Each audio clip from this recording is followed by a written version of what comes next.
ഇവിടുത്തെ ഫേമസ് ആയിട്ടുള്ള bun Musca നമുക്ക് ഉണ്ടാക്കി നോക്കിയാലോ. ഞാൻ കെനിയനാണ്, നാട്ടിൽ കിട്ടുന്ന കാര്യങ്ങളൊക്കെ കണ്ട് കൊതിക്കാനേ പറ്റുള്ളൂ. അപ്പോൾ നമുക്ക് വീട്ടിൽ തന്നെ ട്രൈ ചെയ്ത് നോക്കാം എന്തായാലും. അപ്പോൾ ഞാൻ എന്തായാലും ബണ്ണ് മേടിച്ചിട്ടുണ്ട്. അപ്പം ബട്ടറാണ്, അൺസോൾട്ടഡ് ആണ്. ഇതുവരെ ഇവിടെ ഞാൻ കണ്ടൻസ്ഡ് മിൽക്ക് എന്ന് പറഞ്ഞിട്ടുണ്ടെങ്കിൽ നമ്മുടെ മിൽക്ക് മെയ്ഡ് മേടിച്ചിട്ടില്ല, ആദ്യമായിട്ട് മേടിക്കാനായിട്ട്. ഇതിന് വേണ്ടിയിട്ട് ബൺ മസ്ക ഉണ്ടാക്കാൻ വേണ്ടിയിട്ട് പായസത്തിൽ പോലും ഞാൻ മിൽക്ക് മെയ്ഡ് ഒന്നും ഇടാറില്ല കേട്ടോ. കുറച്ച് ഒഴിച്ച് കൊടുത്തിട്ടുണ്ട് കേട്ടോ.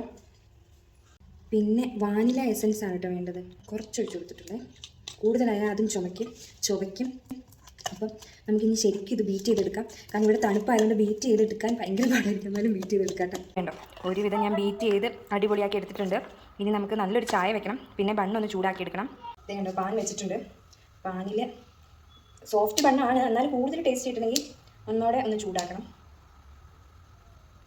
ആളുകളൊക്കെ ഓടുന്നതിന് കാര്യമുണ്ടോ എന്ന് നമുക്ക് നോക്കാം അല്ലേ. 3 എടുക്കണുള്ളൂ.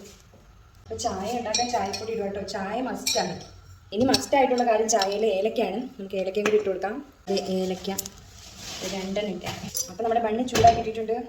നമുക്ക് തീ ഓഫ് ചെയ്യാം. എന്നിട്ട് ഈ പാനോട് കൂടി എടുത്ത് വയ്ക്കാം. അകത്തൊക്കെ നല്ല പെർഫെക്റ്റായിട്ട് തേച്ചിട്ടുണ്ട്.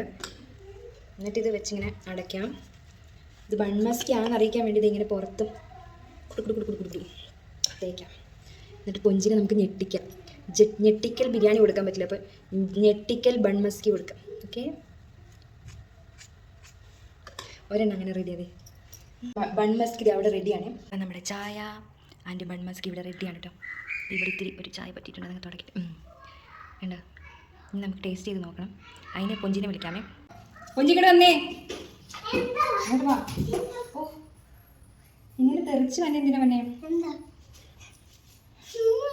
ബൺ മസ്കി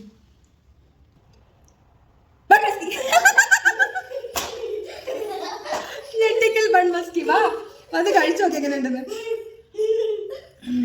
കഴിച്ചു നോക്കി. ഇനി ഞെട്ടിക്കില്ല, കാരണം ഞെട്ടിക്കൽ ബിരിയാണി ഉണ്ടാക്കി തരാൻ അമ്മയ്ക്ക് അറിയില്ല. എങ്ങനെയുണ്ട്? സൂപ്പറാണോ? ഉറപ്പാണോ? ഞാൻ നോക്കട്ടെ.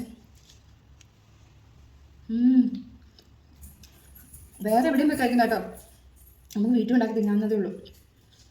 പഞ്ചസാര ഇട്ട് കുറിക്കാൻ ശരിയാവില്ല, ഈ മിൽക്ക് മെയ്ഡ് തന്നെ വേണം, എന്നാലാണ് ആ കറക്റ്റ് കൺസിസ്റ്റൻസി കിട്ടുള്ളൂ. ആ വാനിലയുടെ ഫ്ലേവർ വന്നിട്ടുണ്ട്. പിന്നെ ഇതേ ചായ മുക്കി കഴിക്കണം. ചായ മുക്കി കഴിക്കണം എന്നാണ് പറയുന്നത് എല്ലാവരും.